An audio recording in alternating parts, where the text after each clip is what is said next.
제 이름은 김진호입니다. 저는 한때 북한 최고의 의사 중 한 명이었죠. 하지만 지금은 그게 정말 먼 옛날 일처럼 느껴집니다. 제 이야기가 어떻게 시작됐는지 말씀드릴게요. 저는 북한의 수도 평양에서 자랐습니다. 겉으로 보기에는 제 삶이 완벽해 보였을 거예요. 우리 가족은 엘리트 계층이었거든요. 우리나라에서 특별한 특권을 가진 소수의 사람들이죠. 아버지는 고위 군 지휘관이셨기 때문에 우리는 좋은 아파트에 살았고 다른 사람들처럼 굶주리는 일도 없었어요. 하지만 북한에서 엘리트로 사는 게 생각만큼 좋지만은 않았습니다. 제가 태어난 날부터 제 인생은 정말 제 것이 아니었어요. 정부가 모든 걸 통제했거든요. 학교에서 배우는 것, TV에서 보는 것, 심지어 우리 지도자 김정은에 대해 어떻게 생각해야 하는지까지요. 그분은 신과 같은 분이시고 모든 면에서 완벽하다고 들었죠. 이런 생각에 의문을 제기하는 건 위험한 일이었습니다. 매일 아침 학교에서 우리는 김정은과 그의 아버지, 할아버지의 거대한 초상화에 절을 해야 했어요. 그분들이 얼마나 위대하신지, 우리가 북한에 사는 게 얼마나 행운인지에 대한 노래도 불렀고요. 그때는 정말 자랑스럽게 느꼈던 것 같아요. 우리나라가 세계 최고라고 믿었으니까요. 집에서도 엄격했어요. 아버지는 늘 우리 가족의 지위를 지키는 것에 대해 걱정하셨죠. 진호야, 실수 하나만 해도 우리는 모든 걸 잃을 수 있어. 항상 말과 행동을 조심해야 한다. 라고 말씀하셨어요. 그래서 저는 조용히 있는 법, 규칙을 따르는 법, 그리고 절대 제 진짜 생각을 드러내지 않는 법을 배웠습니다. 저는 과학을 잘했고 사람들을 돕는 걸 좋아해서 의사가 되기로 했어요. 사실 그건 제 선택이 아니었죠. 북한에서는 정부가 여러분이 잘하는 것과 가족의 지위를 바탕으로 직업을 정해주거든요. 다행히 의사는 엘리트 가정 출신에게 좋은 직업으로 여겨졌어요. 의과대학은 힘들었습니다. 다른 나라 의사들처럼 현대적인 교과서나 장비가 없었거든요. 수업의 많은 부분이 북한 의학이 세계 최고라는 내용이었어요. 나중에 알고 보니 그게 사실이 아니었지만요. 하지만 저는 열심히 공부해서 최고 학생 중 한 명이 됐습니다.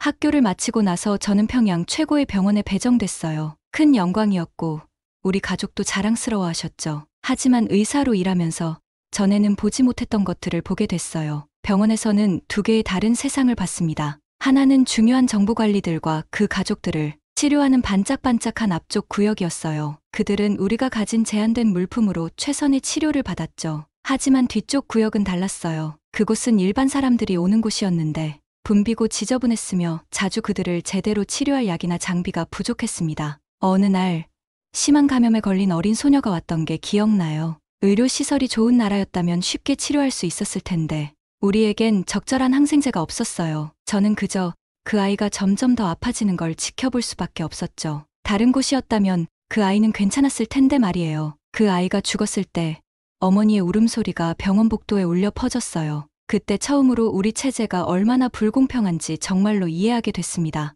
하지만 저는 아무 말도 할 수 없었어요. 정부를 비판하거나 심지어 상황이 더 나아질 수 있다고 제안하는 것조차 위험했거든요. 말을 꺼냈다가는 사라져버리는 사람들도 있었어요. 다시는 보지 못하게 되는 거죠. 그래서 저는 조용히 있으면서 우리가 가진 것으로 최대한 많은 사람들을 돕으려고 노력했습니다. 세월이 흐르면서 저는 일을 더 잘하게 됐어요. 북한 최고의 외과 의사 중 한 명으로 알려지게 됐죠. 정부에서 상도 주고 특별한 특권도 줬어요. 심지어 의료학회 참석차 다른 나라에 가볼 기회도 있었는데 이건 북한 사람들에겐 정말 드문 일이었죠. 이런 여행들은 정말 눈을 뜨게 해줬어요. 다른 나라 사람들이 어떻게 사는지 봤거든요. 그들이 가진 자유, 상점에 가득한 음식과 물건들, 병원의 첨단 의료 장비들, 이런 걸 보면서 북한이 세계 최고의 나라라고 배웠던 모든 것에 의문을 갖기 시작했어요. 하지만 돌아오는 건 항상 힘들었습니다. 특별한 걸 보지 않은 척, 북한이 여전히 최고라는 척 해야 했거든요. 마음속으로는 의심이 커져가는데도 계속 미소 짓고 우리 지도자를 찬양해야 했어요. 집에 와서는 더 많은 문제들이 눈에 띄기 시작했습니다. 끊임없는 정전, 모든 거리에서 울려 퍼지는 선전 방송, 정부 얘기를 할 때마다 사람들 얼굴에 드리우는 두려운 표정들, 점점 거대한 감옥에 살고 있는 것 같은 느낌이 들었어요. 모두가 서로를 항상 감시하고 판단하는 그런 곳 말이에요. 아버지는 제 기분이 변한 걸 눈치채셨어요. 어느 날 밤, 저를 따로 부르시더니 이렇게 말씀하셨죠. 진호야, 내가 무슨 생각을 하는지 안다. 하지만 그런 생각들은 밀어내야 해. 우리 가족의 안전은 내 충성심에 달려 있어. 그걸 절대 잊지 마라. 저는 고개를 끄덕이고 조심하겠다고 약속했어요. 하지만 속으로는 뭔가가 바뀌어 있었죠. 아무리 노력해도 우리나라의 진실을 보지 않을 수 없게 된 거예요. 그래도 저는 계속 병원에서 열심히 일했습니다. 제도를 바꿀 순 없어도 적어도 제 앞에 있는 사람들은 도울 수 있다고 생각했거든요. 저는 다른 의사들이 시도조차 하지 않는 어려운 수술들을 맡게 됐어요. 사람들은 저를 기적의 의사라고 부르기 시작했죠. 하지만 제가 살리는 생명 하나하나마다 자원 부족으로 도울 수 없는 수십 명의 사람들도 보게 됐어요.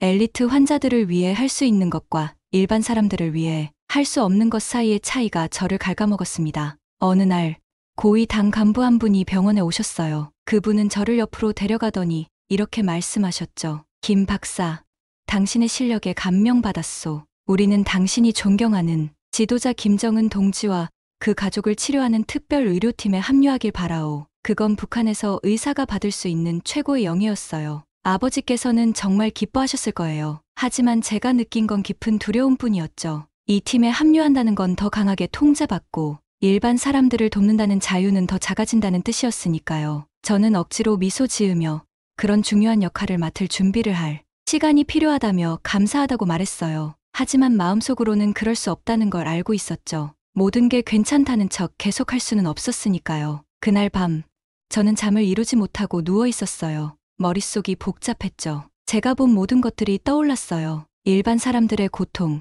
우리가 믿도록 강요받은 거짓말들, 우리 삶의 모든 면을 통제하는 공포, 그리고 처음으로 감히 생각해보게 됐어요. 북한을 떠나야 한다고 말이에요. 그 생각은 저를 무섭게 했어요. 떠난다는 건 제 목숨뿐만 아니라 가족들의 목숨까지 위험에 빠뜨리는 일이었으니까요. 만약 붙잡힌다면 우리 모두 수용소에 보내지거나 더 나쁜 일을 당할 수도 있었어요. 하지만 남는다는 건 더 이상 믿지 않는 체제의 일부가 되어 더 나은 방법이 있다는 걸 알면서도 더 많은 사람들이 고통받는 걸 지켜봐야 한다는 뜻이었죠. 해가 뜰 무렵 저는 결심을 했어요. 어떻게든 방법을 찾아 탈출하기로 한 거죠. 어떻게 해야 할지, 앞으로 무슨 일이 일어날지 몰랐고 무서웠어요. 하지만 시도해야 한다는 걸 알았어요. 제 양심을 위해서, 진실을 위해서 탈출해야만 했습니다. 아직도 모든 것이 바뀐 그날을 기억하고 있어요. 서늘한 가을 아침이었고 저는 매일 하던 대로 병원으로 걸어가고 있었죠. 평양의 거리는 조용했고 몇 명만이 서둘러 출근하고 있었어요. 제가 지나갈 때 그들은 공손히 고개를 숙였죠. 저는 이미 익숙해져 있었어요. 엘리트 의사로서 저는 큰 존경을 받았거든요. 하지만 그날은 뭔가 달랐어요. 공기 중에 무거움이 있었고 설명할 수 없는 긴장감이 있었죠. 병원에 도착했을 때 저는 복도에서 속삭이며 이야기하는 사람들의 무리를 발견했어요. 그들은 저를 보자 재빨리 대화를 멈췄죠. 뭔가 잘못됐다는 걸 알았지만 무엇인지는 몰랐어요. 사무실로 가서 환자 파일을 검토하기 시작했어요. 그때 제 친구이자 동료 의사인 이철수가 갑자기 들어왔죠. 그의 얼굴은 창백했고 손은 떨리고 있었어요. 진호야. 그가 겨우 들리는 목소리로 말했어요. 소식 들었어? 저는 머리를 흔들었고 불길한 예감이 들었어요. 철수는 문을 닫고 더 가까이 왔어요. 어제 한 소년을 처형했대. 그가 말했어요. 어린 소년이었어.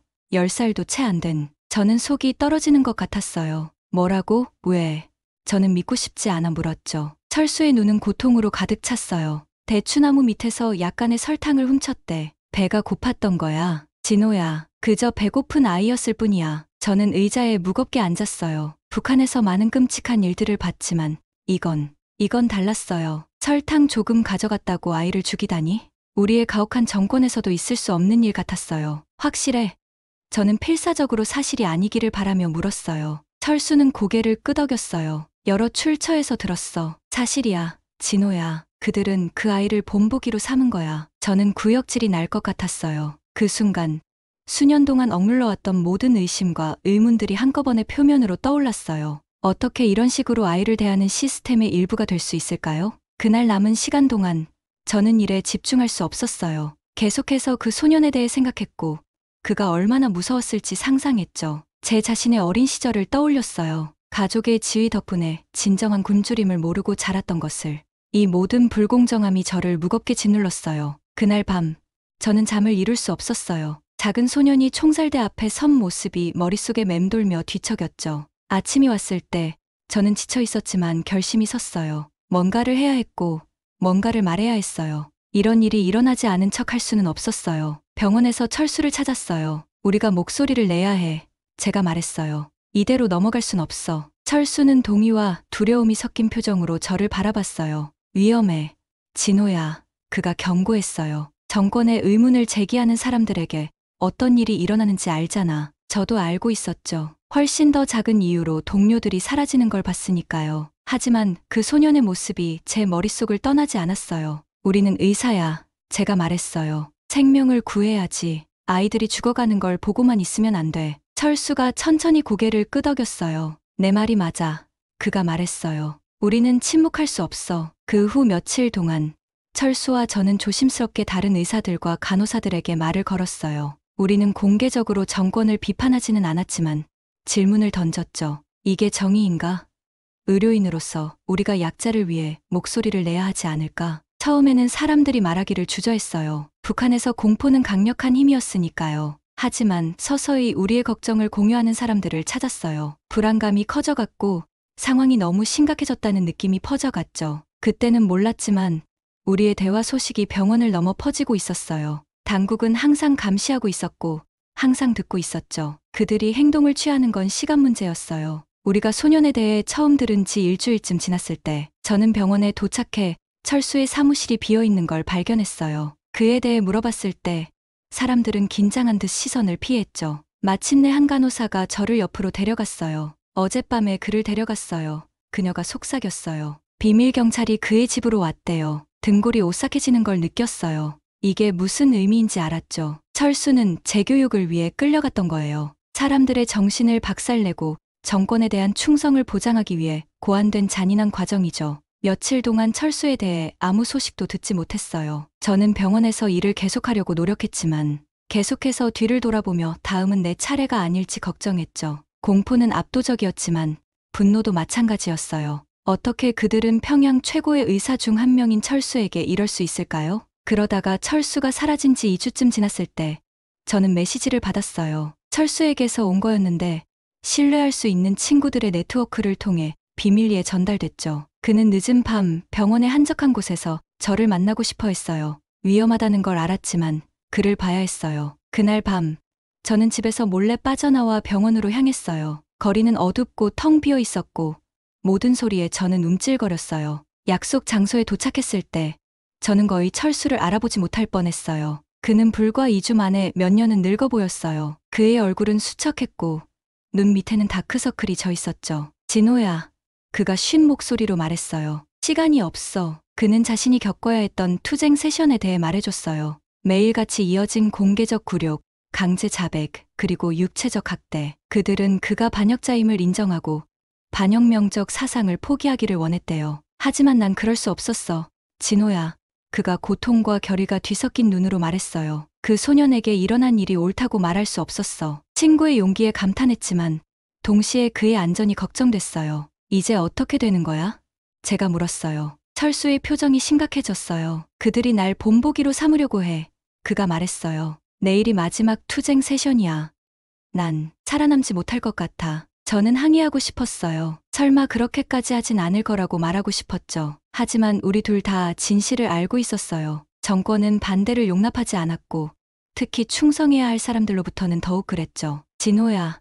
철수가 제 팔을 꽉 잡으며 말했어요. 약속 하나만 해줘. 내가 살아남지 못하면 넌 진실을 알릴 방법을 찾아야 해. 세상은 여기서 무슨 일이 일어나고 있는지 알아야 해. 저는 눈물을 머금고 고개를 끄덕였어요. 약속할게. 제가 말했어요. 우리는 잠시 더 이야기를 나눴어요. 의대 시절을 회상하고 함께 구한 환자들에 대해 이야기했죠. 그리고 철수는 떠나야 했어요. 그가 돌아서며 마지막으로 저를 바라봤어요. 그들이 널 꺾지 못하게 해.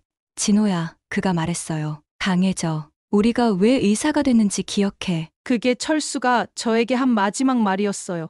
다음 날 그가 마지막 투쟁 세션 중에 사망했다는 소식이 병원에 퍼졌어요. 공식 발표는 심장마비였지만 우리 모두 진실을 알고 있었죠. 저는 일상을 유지하려 노력했지만 내면으로는 무너지고 있었어요. 철수의 죽음과 처형된 소년의 기억이 견디기 힘들었어요. 계속해서 친구에게 한 약속을 생각했어요. 진실을 알리고 정권의 잔혹함을 폭로할 방법을 찾아야 했어요. 하지만 어떻게요? 저는 끊임없이 감시받고 있었고 제 모든 행동이 정밀 조사되고 있었죠. 조금이라도 불충의 기미가 보이면 확실한 죽음을 의미했어요. 저는 억압과 공포의 무게에 짓눌려 질식할 것 같았어요. 그 어두운 날들 속에서 처음으로 탈북을 생각하기 시작했어요. 그 생각은 저를 겁먹게 했죠.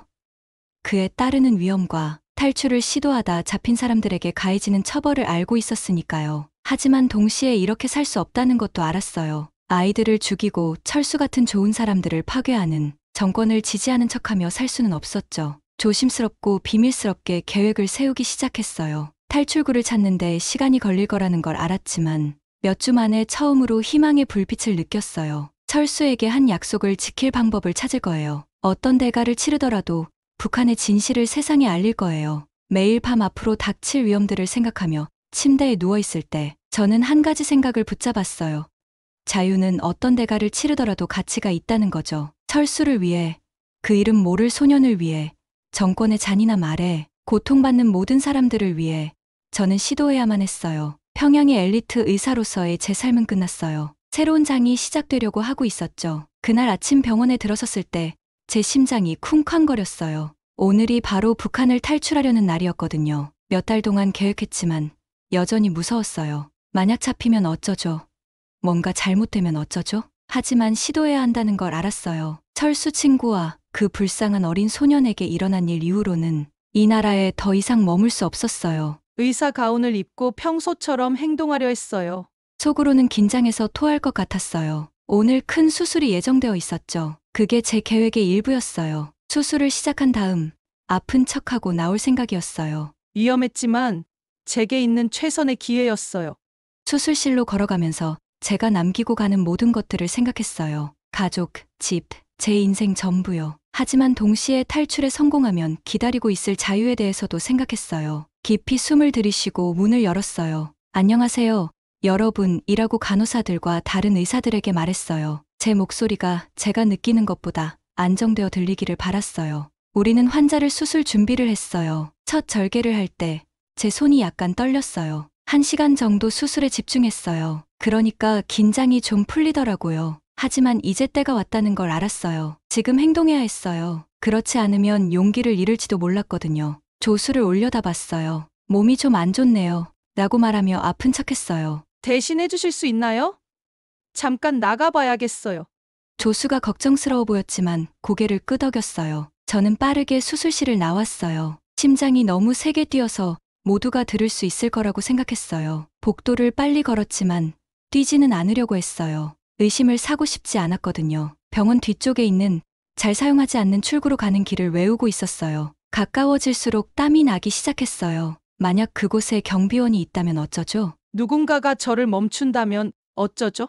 하지만 모퉁이를 돌았을 때 복도는 비어 있었어요. 문에 도착해서 열었어요. 햇빛이 제 얼굴을 비추자 잠깐 얼어붙었어요. 이제 끝이에요. 밖으로 나가면 돌이킬 수 없어요. 깊이 숨을 쉬고 밖으로 나왔어요. 문이 부드럽게 딸깍하고 닫혔어요. 병원은 빠져나왔지만 아직 안전하지 않았어요. 아직 평양을 벗어나 중국 국경까지 가야 했거든요. 나가기 전에 화장실에서 평범한 옷으로 갈아입었어요. 이제 그냥 산책 나온 것처럼 태연하게 거리를 걸으려고 노력했어요. 속으로는 무서워 죽을 것 같았어요. 지나가는 사람마다, 지나가는 차마다 저를 놀라게 했어요. 누군가가 저를 알아보고 경보를 울릴 거라고 확신했어요. 하지만 어떻게든 기차역까지 왔어요. 여행이 허가되었다는 가짜 서류가 있었어요. 경비원에게 그것을 건넬 때 숨을 참았어요. 그가 서류를 보는 시간이 영원처럼 느껴졌어요. 그러다 그가 고개를 끄덕이고 돌려주었어요. 기차에 탔어요. 기차가 평양을 떠날 때 저는 마침내 숨을 쉴 수 있었어요. 하지만 가장 어려운 부분이 아직 남아있다는 걸 알았어요. 중국 국경을 넘어가야 했거든요. 기차 여행은 몇 시간이 걸렸어요. 긴장을 풀 수 없었어요.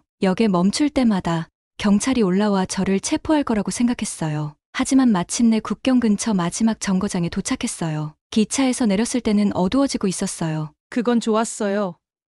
밤에 몰래 넘어가기가 더 쉬울 테니까요. 숨을 곳을 찾아 완전히 어두워질 때까지 기다렸어요. 기다리는 그 시간들이 제 인생에서 가장 길게 느껴졌어요. 작은 소리에도 놀랐어요. 마침내 때가 왔어요. 숨어있던 곳에서 살금살금 나와 북한과 중국 사이의 국경을 표시하는 강으로 향했어요. 그걸 보자 입이 바짝 말랐어요.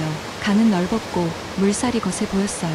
양쪽에서 경비병들이 순찰하는 게 보였어요. 발견되지 않고 건너려면 매우 조심하고 운도 좋아야 했어요. 기다리면서 순찰대 사이의 틈을 찾았어요. 몇 시간이나 된 것 같은 시간이 지나고 기회를 발견했어요. 경비병이 보이지 않는 작은 구간이 있었어요. 지금이 아니면 안 돼요. 깊이 숨을 쉬고 물을 향해 달렸어요. 차가운 물에 빠지자 놀라서 숨이 턱 막혔어요. 물살이 보이는 것보다 더 강했어요. 헤엄치려고 애썼지만 옷이 저를 아래로 끌어당겼어요. 무서운 순간 저는 익사할 거라고 생각했어요. 하지만 계속 가도록 스스로를 밀어붙였어요. 철수와 그 어린 소년, 북한에서 고통받는 모든 사람들을 생각했어요. 지금 포기할 수 없었어요. 어떻게든 계속 움직였어요. 팔과 다리가 힘들어 불타는 것 같았어요. 반대편 강둑이 너무 멀어 보였어요. 하지만 조금씩 가까워졌어요. 더 이상 갈 수 없다고 생각했을 때 제 발이 바닥에 닿았어요. 저는 중국 쪽 강둑으로 기어 올라가 쓰러졌어요. 잠시 동안 그냥 누워서 숨을 헐떡였어요. 해냈어요.